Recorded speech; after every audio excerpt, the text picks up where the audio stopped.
Amagingo aya ngaya ubu tuvugana ndi Nyarugenge, Kigali katikati ndani, ariko navuga ko magingo aya ngaya cyangwa se umunsi wa none ntishimye habe na gato, kandi si ubwa mbere bino bintu bibaye.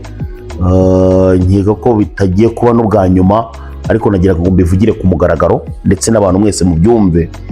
Atazagira umuntu uvuga ngo Jessica zo mu mipango, nawe ntujye uvuga ibibazo byawe n'ibiki byose, ariko reka bivuge kuko bikomeza kundyo ku mutima, kandi nkeka ko undi wari wese wabikorerwa shobora kuba atabyihanganira. Rimwe na rimwe nuko wenda twebwe ari abantu bajya banadufata bakagira ngo tugire imitima ibabara, ariko turababara cyane. Dufite n'ibintu byinshi cyane dukorerwa bidukomeretsa, bishobora no kuba byatuma rimwe na rimwe umuntu yiyahura. Mu minsi ishize, nta n'iminsi igera kuri 6 ishize, nibwo natewe mu rugo aho mvuka mu Gashyikiro Igikondo. Nibwo natewe n'abiyise abanyamakuru, batera mu rugo, ariko ngewe nagize amahirwe nsanga badahari, basanga ntahari ko ntabwo ngemba mu rugo ndikodeshereza nk'umwe mu bandi basore, nk'abandi basore nyine bamaze kuva mu rugo. Abo biyitaga abanyamakuru bateye urugo rwo mu rugo, baraza basanga muri salon, bakora ibyo bakora n'ibiki byose, ndetse n'ibiganiro barabisohora ku mbuga nkoranyambaga. Ndetse no bajya no gukoresha ibiganiro aux alentours cyangwa se hafi yo mu rugo, bakoresha abantu ibiganiro bashaka kumvikanisha ko wenda nshobora kuba ndi umuntu mubi, ibintu nk'ibyo byinshi. Ariko amahirwe nagize nuko ndi umwe mu bantu bakora ibishoboka byose. Karitsiye yacu aho nkomoka, nubwo wenda ntafite ibya mirenge, ngerageza nibura kuba natanga mituweli, nafasha utishoboye, nagerageza gutanga contribution mu kubaka wenda nk'ibiraro, mu kugira gute ibikorwa byinshi nyine birangwa buri munyarwanda wese, nanjye ndi mu bantu bitangamo. So ntabwo nigeze wenda ngira amahirwe icyo gihe yuko hagira n'umuntu mvuga nabi cyangwa se wenda ngo amarabike nk'ibyo bo bari bakeneye abo bantu baje bise abanyamakuru. So nje gutungurwa mu kanya, uyu munsi hari habaye iyo bita press conference byari itangazamakuru hamwe n'inzego z'umutekano z'igihugu. Umunyamakuru Theo abaza ikibazo, icyo kibazo cyongeye kubazwa none umwaka ushize, cyojejwe n'umugabo udacita Julius, ariko noneho uyu munsi bakibajije bahinduye imvugo. Cita uvuga umwaka ushize yabajije ikibazo avuga ko ese ko Gasuku adafungwa kandi atukana, ese ubwo ntibyaba ari ukubera ko akorana na RIB? Uyu munsi Theo ntabwo yavuze ko ngo dukorana, yakoresheje ijambo ngo kuba ngo ndi inshuti ngo na RIB. Ndagira ngo nshyire ukuri kuri ibyo bintu. Nkeka ko RIB nta muntu yanga, nta munyarwanda yanga, ahubwo yanga umunyabyaha cyangwa se umunyamakosa. Ndetse abo bagabo ntabwo ari beza, nta nubwo bagira umutima wa kimuntu. Ni n'ababeshyi cyane, ko nta muntu muri bo nabwira mwene ibyo ngibyo. Ndetse iyo ushaka kumenya ukuri kw'ibintu uragenda ukegera umuntu ukamubaza ati koko bino bintu ni ukuri. Ndetse impamvu navuze ko bano bagabo batari beza, iki gihugu cyacu cy'u Rwanda ndetse n'isi yose muri rusange birazwi ko ni ikosa rikomeye cyane, wanabifungirwa ukanabihanirwa mu buryo bugaragarira buri wese uramutse wiyitiriye inzego z'umutekano.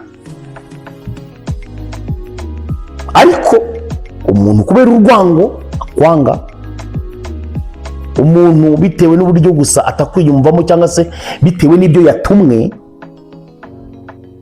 akabyuka akavuga ati ngewe ndakora ibishoboka byose mu gushaka views zanjye muri titire, kuko ni ibibazo byinshi bihari umuntu yabaza byinshi cyane. Ariko gusa kubera ko ushaka titire no kuba wagaragaza umuntu ukundi kuntu, ukagenda ukajya kubaza ikibazo kiri stupid, ukajya kubaza ngo kubera ngo ari inshuti yanyu kameme, ukanambeshyira ngo ngende hejuru y'amategeko. Niyo mpamvu jyewe rimwe na rimwe bitewe n'ibintu nkorerwa najya nshaka no gushyira ku mbuga nkoranyambaga jyewe, kandi nkanabikorerwa n'abantu jyewe najyaga ntekereza ko ari abantu wenda bazima, abantu bafite ubwenge n'ibiki byose bimpa imbaraga zo gukomeza gukunda runo Rwanda. So impamvu rero nashatse gukiriyaringa kino kintu, nashatse no kugira ngo ngishyireho umucyo.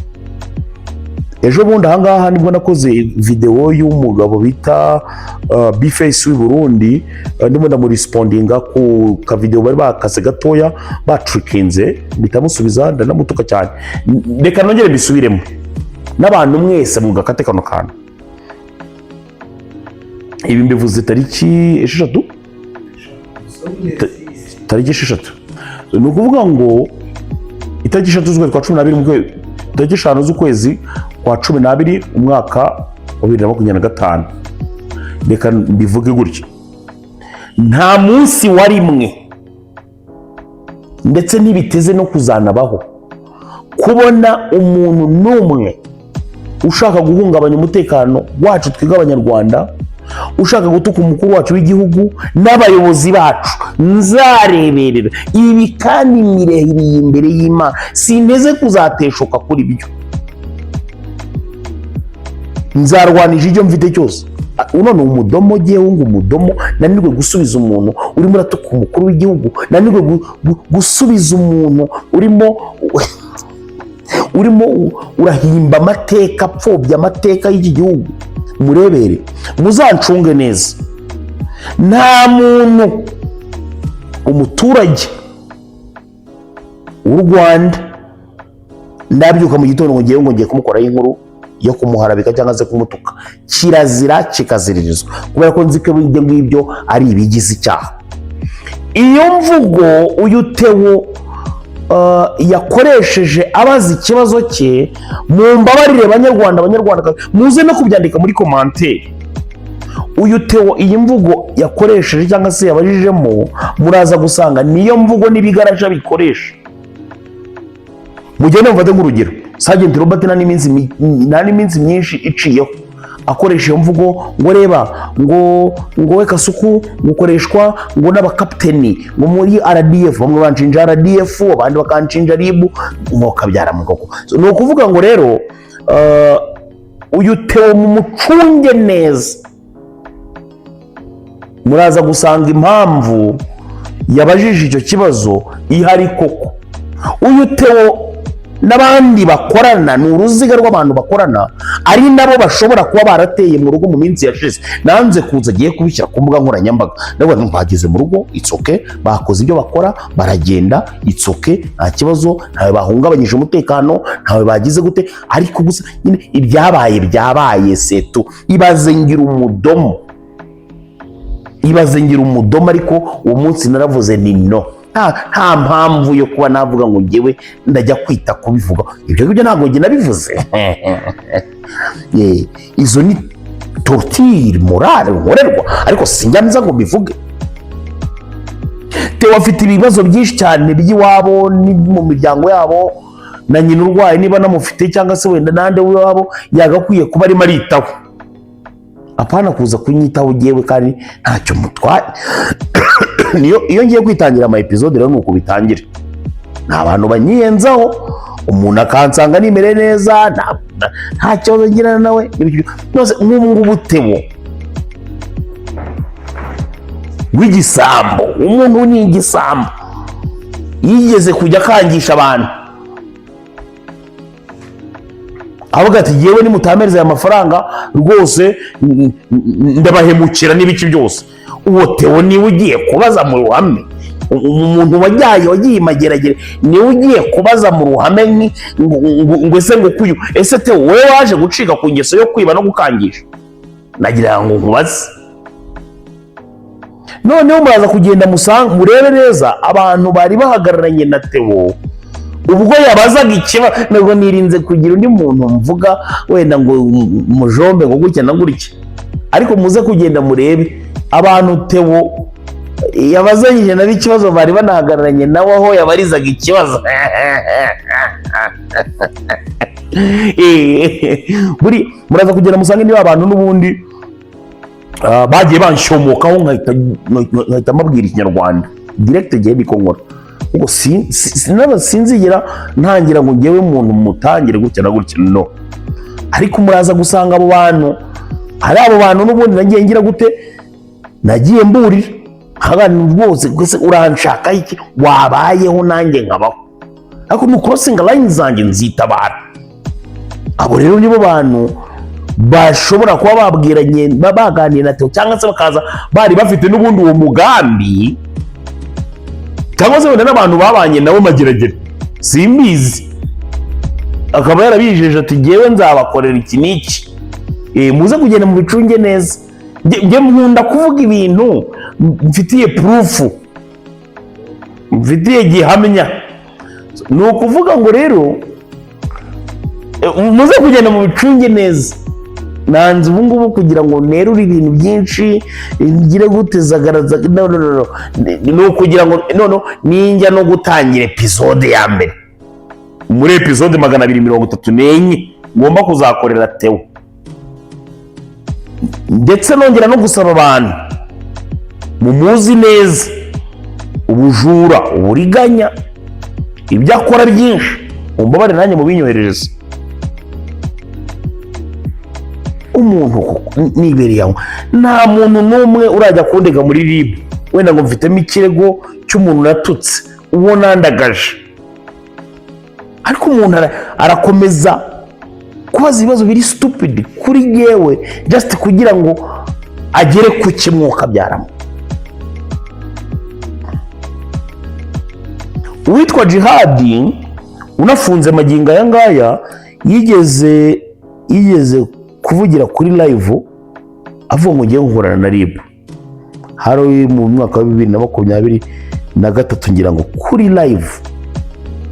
Buriya giye mu bintu bya mbere ushobora kuba byanambabaza cyane nicyo kintu cyo kuba umuntu yakubeshyira ngo gukorana n'inzego, uziko n'abantu bwabo baba batangiye kujya bagutinya bavuga ngo urabaneka, nyine abantu bakagutinya to icyo cy'ubwacyo gishobora no kuba cyatuma utabasha no kujya mu bandi nyine mu rubyiruko rugenzi rwawe, bakavuga ngo niwo baneka niwo batanga niwo ugira gute niwo ugira gute. So ibyo bintu bwabyo jewe bita bituma numva ndi unsafe. Turimo turarwana no kugira ngo aho ngaho umuntu aba yaragiye yiga tahukana ubumenyi agira ibyo akora agira igiteza imbere ateza imbere igihugu, undi muntu arimo arashaka kuguhaburira mu gihugu gutereramo ubwoba mu gihugu, ubwo urumva kuko umwuka byaramo nk'abantu mwe rimwe na rimwe wenda tuve muri blague mujye mubanza namwe mutekereze kuri icyo kintu ko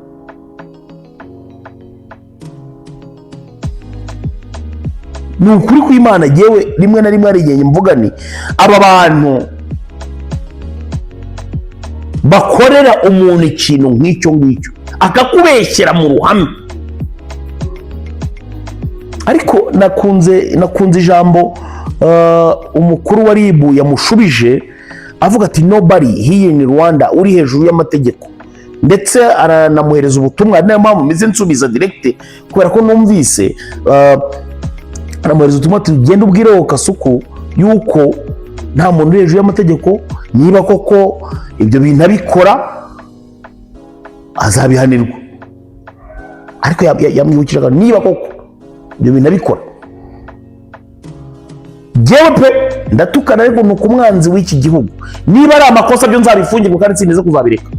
Gutuka umwanzi w'igihugu ukumva numva n'igishari nta kibahuragura, ibyo byo rwose niba ari kuzabifungirwa muzambabarire, iryo kosa ryo rimwe ndisabye imbabazi.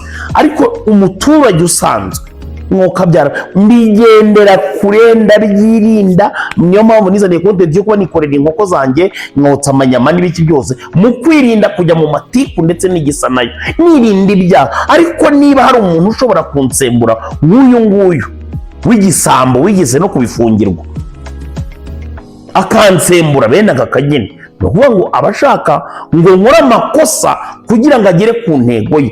Ariko ndagira ngo ndatabaje, ndatakambye, mw'abantu mwe mumbwirire uyu muntu natimuye baherutse no gutera mu rugo, mubabwire rwose yuko ndimo ndakora ibishoboka byose ngo nirinde icyangusha mu kosa. Murakoze cyane.